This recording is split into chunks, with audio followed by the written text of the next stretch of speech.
આપનું સ્વાગત છે। સુરેન્દ્રનગર લોકસભા મત વિસ્તારના ભાજપના ઉમેદવારે આગેવાનો સાથે ધોલેરા તાલુકાના ચૂંટણી પ્રચાર અર્થે જિલ્લા પંચાયતની બંને બેઠકો પર મીટિંગ યોજી, જેમાં મોટી સંખ્યામાં કાર્યકરો, હોદ્દેદારો અને ચૂંટાયેલા સભ્યો ઉપસ્થિત રહ્યા। माता की भारत माता की वंदे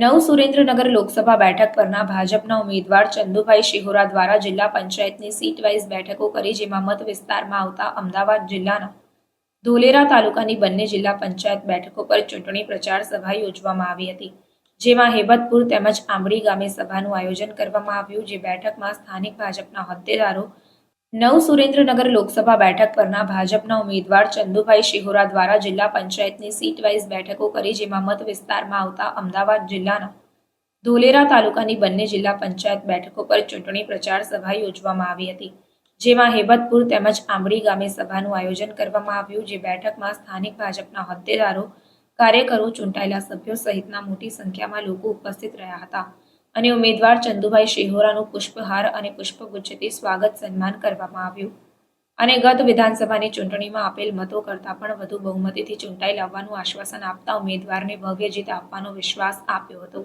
આ બેઠકમાં ધંધુકા મત વિસ્તારના ધારાસભ્ય કાળુભાઈ ડાભી તેમજ ધોલેરા તાલુકા ભાજપ પ્રમુખ સાગરભાઈ સોલંકી સહિતના જિલ્લા પંચાયત, તાલુકા પંચાયતના ચૂંટાયેલા સભ્યો, પદાધિકારીઓ અને સંગઠનના હોદ્દેદારો જોડાયા હતા।